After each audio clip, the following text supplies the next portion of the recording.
Isang mapagpalayang araw po sa ating lahat, mga kaibigan.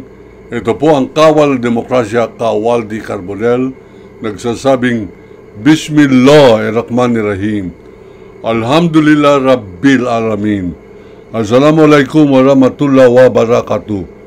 Allahu Akbar. Mga kaibigan, yan po ay isang Muslim na pagbati na maraming beses ko na pong pinaliwanag kung ano ibig sabihin yan. Yan po isang uring panunumpa na bawat salita na akin pong binibitawan dito ay may gabay po ni Allah. At akin pong idinidedicate o isinasaalang-alang kung ano ang katotohanan ay atin pong ipaglalaban, masaktan man kung sino masaktan. Kasama na po ko dyan sa masasaktan na yan kung kinakailangan. Kahapon, meron po tayong Muslim na kausap, isang kaibigan na isa sa mga pangunahing kumikilos para po sa mga karapatan ng kamusliman sa Mindanao at dito po sa Kamaynilaan. Ang pangalan niya ay si Datu Yasin Ibrahim, isang fraternity brother sa Alpha Phi Omega. Mga kaibigan, ang pinabot niya po sa akin ay di umano nakainkwentro siya ng mga tao ni Duterte at sila'y nangangalap, ang mga tao ni Duterte ay nangangalap ng suporta sa mga Muslim at iba pang grupo para maglunsad ng final people power para gawin ng presidente si Sara Duterte. Abayan, sabi niya sa akin, unlimited ang budget, mukhang kumikilos ang China, at ang kanya pong tingin, sapagkat siya po ay edukadong Muslim, ay meron pong malaking stake o pabuya ang China upang maging Pangulo agad etong si Sara Duterte, sapagkat etong si Marcos di umano ay hindi malaman kung saan siya lalagay diyan po sa sapin ng West Philippine Sea.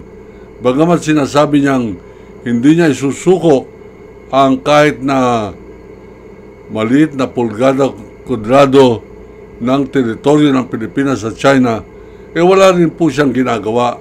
Ang gusto ng China, kinakailangan kontrolado ng pamalaan ang pagkilos ng buong bansa para sa pagpasok ng China diyan po sa West Philippine Sea. At yan po ang nilalabanan ng Kawal ng Demokrasya, kaya po tayo ay nagpapatatag ng koalisyon kontra China. Yan ang dahilan kung bakit po tuloy-tuloy ang kampanya natin na ma-share sana ito pong ating advokasya laban po sa krimen, laban sa korupsyon, laban sa pinaplano ng mga Duterte na maging Pangulo bago mag-2025 election, etong si Sara Duterte. Tinatawagan po natin yung lahat ng mga nais pong kumwestiyon dito po sa aking paninindigan na ito. Ito po ang aking pong telepono. Maaari nyo po kong tawagan, maaari kayo magkomento, maaari tayo magdebate, maaari po ninyo ako i-challenge sa akin pong mga batayan kung bakit naniniwala tayong seryoso ang kupunan ng China at ni Duterte na matanggal na si Marcos sa anumang paraan. Mga kaibigan, ito po ay nakakagimbal sapagkat ang prospekto o ang pag-asa o ang katotohanan maaaring maging Pangulo si Sara Duterte kahit na nung oras na may mangyari kay Marcos sa kapangyarihan po ng China na yan. Abay, kaya niya pong ipabagsak kahit na aeroplano ni Marcos pag yan po ay nagbiyahe. Kaya niya pong tirahin si Marcos mula po sa ere. Kaya niya pong ipaligpit si Marcos sa people power o dahil po sa bayaran mga media, bayaran mga trolls at kampanya diyan po sa final people power dito sa Kamaynilaan na di umano ay kaya na nilang maglunsad ng 1 milyong mga tao at ang kanilang inaasahan dyan siyempre ay ang Iglesia ni Cristo. Ang Iglesia ni Cristo nananawagan sa kanyang mga kampon na ipagtanggol, labanan ang impeachment laban kay Sara Duterte. Sapagkat yan pong Iglesia ni Cristo ay tinuturing ng mga Duterte na malaking bahagi ng kanilang haligi sa pagbabalik nila sa Malacanang. Nakakahiya nga lang po sapagkat hindi po sang-ayon karamihan ng Iglesia ni Cristo na nakakausap ko. Abay, may dangal. Hindi po sila basta-basta nagpapadala sa ganyan sapagkat kitang-kita ng sarili nilang mga mata na papakinggan nila sa Quadcom ang hayagan na pagnanakaw ng pamilyang Duterte. At hindi lamang yung pagnanakaw, kung yung pagnanakaw nakagimbal na, sapagkat yan po ang pagnanakaw ay isang uri ng pagkitil ng maraming tao. Halimbawa, yan pong 612 million ng intelligence funds na kini-question dyan po sa Quadcom Committee. At ito yung nilalabanan ni Bato de la Rosa at sinasabi niyang pag yan ay natanggal, magagalak ang mga NPA sapagkat hindi na magagamit sa kanila yung confidential funds sa paglaban o pagsugpo ng NPA. Ang National People's Army, mga kaibigan, ang siyang pinakamatandang insurgency o rebellion sa buong mundo. Bakit? Mali ang pakikibaka. Mali na sila'y pinapatay, mali na sila'y ang kampanya kung paano sila ipitin. Meron po tayong formula dyan at dyan po ay pinag-uusapan, nilalahad ni Joma Sison at ito ay pansamantala pa niyang kinampihan si Duterte para lamang mapagbigyan ang agenda ng National Democratic Front na luwagan ang ating pong mga magsasaka, luwagan ang karapatan ng mga manggagawa. Yan po ang pinaglalaban ng New People's Army. Yung karapatan ng mga manggagawa na ang batas ay dapat din nilang matikman, ang bendisyon na di umano ay para sa mga magsasaka ay dapat din nilang maranasan.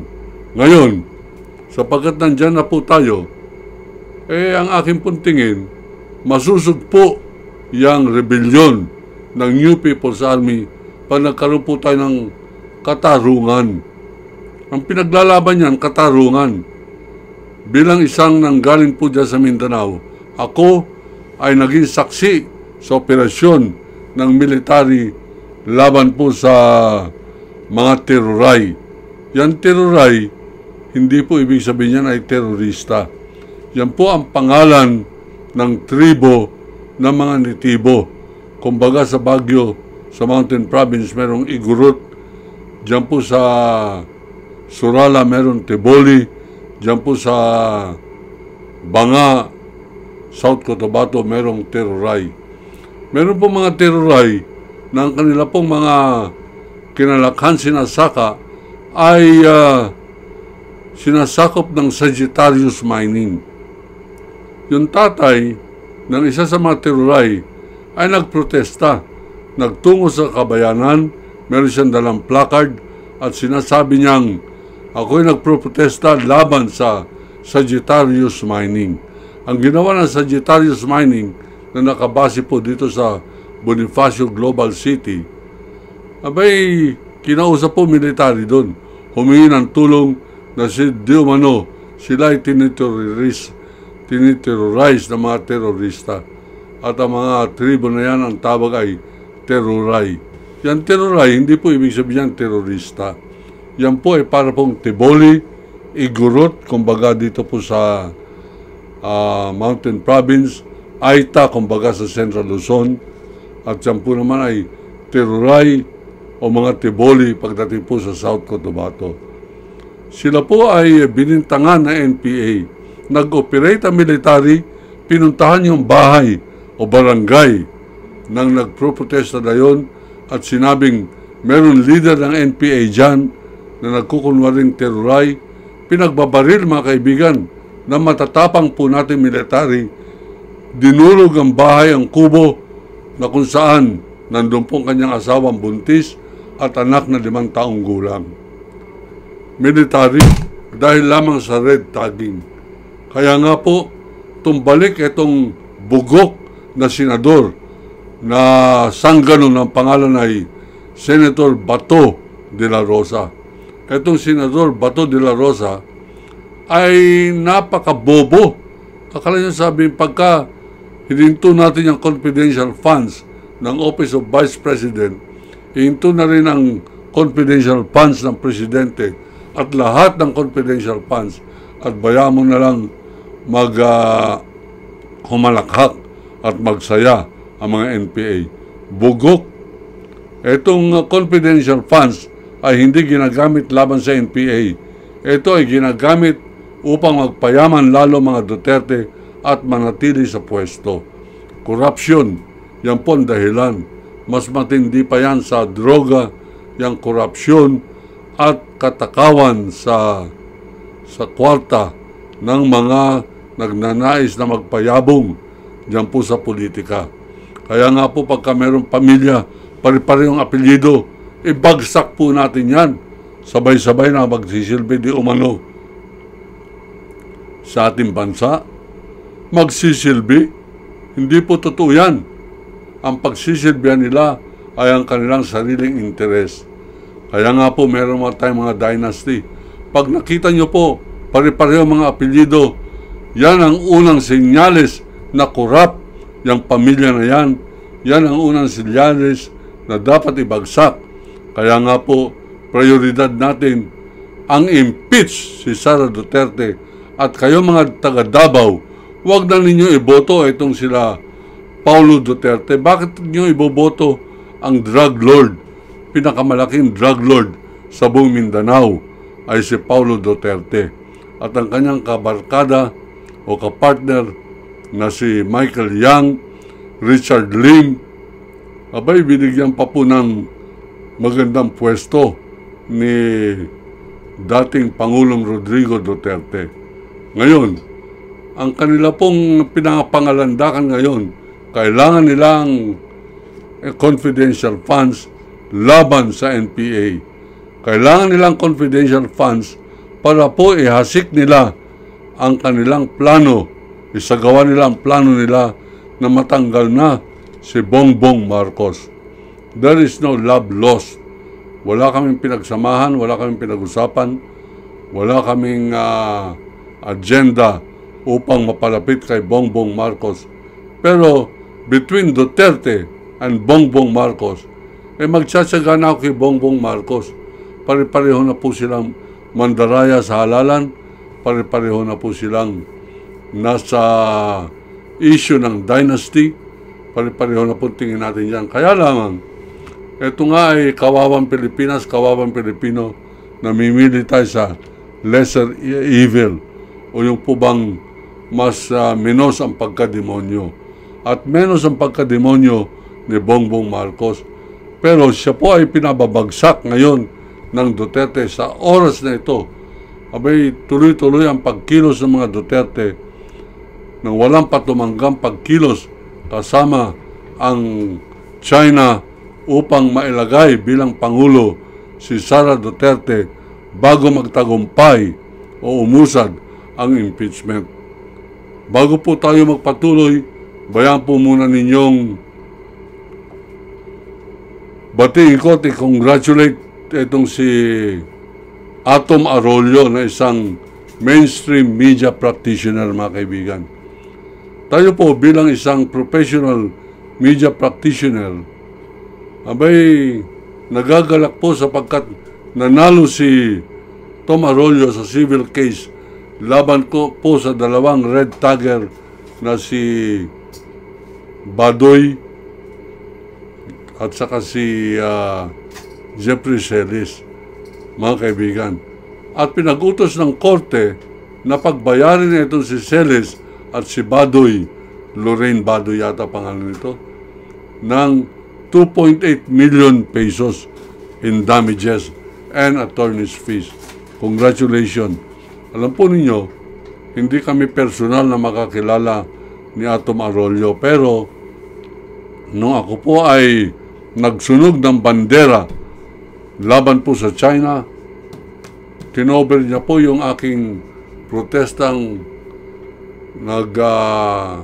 protesta kong mag-isa diyan po sa harap ng Chinese Embassy, at kinover niya po kaisa-isang media na nag-cover po sa akin yung pong kanyang programang Stand for Truth, at isang Muslim na reporter na babae ang kanyang pinadala upang ako interviewin at upang i-cover ang aking pong ginagawang protesta nung aking pong pinugutan ng ulo ang effigy ni Xi Jinping, leader ng Communist China, mga kaibigan.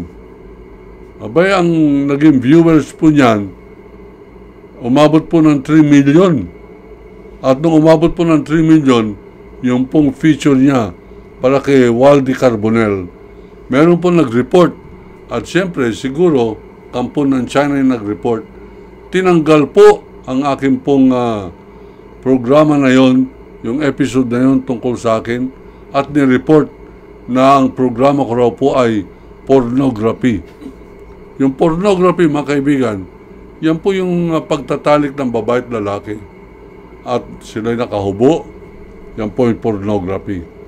Abay, yun po ang nilagay nila na ang akin daw hinahasik ay hindi makabuluhan sa kabataan, sapagkat ang tema ng aking pagsunog ng bandera at pagpugot ng China at pagpugot ng ulo ng imahin ni Xi Jinping ay pornography.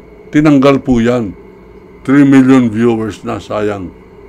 Ganun pa man, ito pong ating programa ay hindi na nila matanggal, sapagkat nabalitaan ko na pag ikaw ay aabot na ng 100,000 na subscriber, masyado ka na matibay, hindi na kayang sipain ng China ang iyong programa, sapagkat ibig sabihin, internationally accepted na ang kawal ng demokrasya. Babalikan ko po ang pag-congratulate muna kay Tom Arroyo. Ito po ay isang bahagi ng karangalan na ibinibigay po natin sa malayang pamamahayag, at ito po ay sana'y magsilbing sinyales na wag na natin ginagamit yung red tagging na para mawala ang following ng isang media man o isang vlogger. Eh, sabihin, komunista yan, NPA yan. Eh, no ngayon, halimbawa, kaya po tayo hindi tinatablan ng red tagging, sapagkat hindi po ako nandidiri sa NPA. At tulad po na aking sinasabi, bagamat hindi po ako NPA, tayo po ay humahanga sa mga nakilala po nating NPA, sapagkat yan po ay bagong hukbo ng bayan. Walang sweldo. Kasama ko po yan na bumisita po ako sa kanilang kuta. Naku po, napakahirap yung kanilang kampo. Diyan po sa Sierra Madre. Bakit ka bumisita? At akin pong ninegotiate ang pagpakawala ng 5 opisyal ng Philippine Army sa kulungan ng mga New People's Army. Ako po'y matagumpay na ibaba ko po yan. Yan pong mga opisyal na yan, batang-bata pa nung araw. Ngayon ay mga koronel na. Colonel Salamanca, Colonel Santos, Colonel Casis. At yan po ay akin po natatandaan, sapagkat mag-isa po akong nag-negotiate kay Carl Roger, na commander po ng Milito Glor Command. At isa kong cameraman, hinuli pa ng Army, sapagkat di umano siya raw po ay member ng NPA at sumusuporta kay Waldy Carbonell. Nailabas ko rin po yon at patay na yung pong general na nagpahuli sa kanya, at wala po tayong pakialam sa pagkakamatay nun. Namatay yata yun dahil sa high blood o hypertension. Ganun pa man, ito po ang, bago po tayo magtapos, ang aking pong nais na tanungin sa lahat ng Pilipino. Ano ba ang kinagagalit natin sa NPA? Maliban lamang sa pag-uutos ng Amerika sa ating kasundaluhan at kapulisan na ituring ang NPA bilang kaaway ng bansa. Tayo naman, bakit po tayo sumusunod? Ano ba atraso ng NPA sa atin? Tanungin po ninyo inyong sarili. Sila ba yung nagpakalat ng droga? Sila ba yung kampon ni Duterte, ni Mans Carpio at ni Michael Yang? Sila ba yung nagnakaw sa confidential funds? Sila ba yung kampon ni Sara Duterte? Bakit mas galit tayo sa NPA kaysa galit natin kay Sara Duterte? Nagnakaw harapan 400 recipients ng kanyang confidential funds. Panay fictitious. Ano po ibig sabihin ng fictitious? Wala pong katotohanan, imbento lamang. Ang ginawa po ng Quadcom, pumili lamang sila at random. Ang ibig sabihin ng at random, hindi sila pumili, basta dumampot lamang ng resibo, pinacheck nila sa Philippine Statistics Authority, PSA, walang ganun tao na napanganak, namatay o ikinasal sa ilalim ng Civil Registry ng Pilipinas. At wala ring may presenta si Sara Duterte na iba pang mga recipients o tumanggap ng ayuda galing po sa kanyang confidential funds. Mga kaibigan, hayagan na pagnanakaw at nagmumura pa si Sara Duterte, at nung malalaman na talagang mabibisto na ang kanyang pagnanakaw, pinilit niya pong mawala ang issue sa pamamagitan ng kanyang pananakot na itatapon niya ang bangkay ni Marcos Sr. sa West Philippine Sea, at ito niyang kapatid ay bobombahin ng Ilocos Norte tulad ng pagbomba ng kanyang tatay sa Marawi City at ang pagmumura ni Sara Duterte at hayagan na announcement na meron na siyang kinausap para pumatay kay Bongbong Marcos, mga kaibigan. Abay, ito hayagan. Hindi na tayo nagagalit. Galit tayo sa NPA. Hayagan ang pagdanakaw. Hayagan ang drug. Hayagan ang krimen. Hayagan ang pambubuska, pambabastos sa ating pong sangay ng gobyerno, kung tawagin po natin ay lehislatura. Galit tayo sa NPA, hindi kay Sara Duterte. Abay, medyo may diferensya po talaga itong kultura natin ito. At wala pong ginawa itong mag-ama na ito kundi ipagpatuloy ang pag-aasik ng terorismo, pananakot. Kaya nga, lahat ng mga nagsisilbi kay Duterte, yan, kasama na yan, Baduy na yan, kasama na yan Celes, kasama na yan si Bato de la Rosa, Bongo, Robin Padilla, Bong Revilla, at kung sino pang senador o congressman ang sumusuporta sa pagnanakaw at pag-aasik ng droga ng mga Duterte, kaaway ng bayan yan. Yung mga Marcoleta, mga Cardema, kaaway po ng bayan yan. At kahit na sino, pag kami humadlang sa impeachment, magkaroon na po tayo ng civil war o paghahati na ng Pilipinas, lahat ng kakampi para manatili ang mga Duterte, kaaway ng bayan, kaaway ng kawan ng demokrasya, kaaway ni Waldy Carbonell. Yan po ang aking pong paninindigan. Ako po si Waldy Carbonell, nagsasabing iniibig ko ang Pilipinas. Allahu Akbar.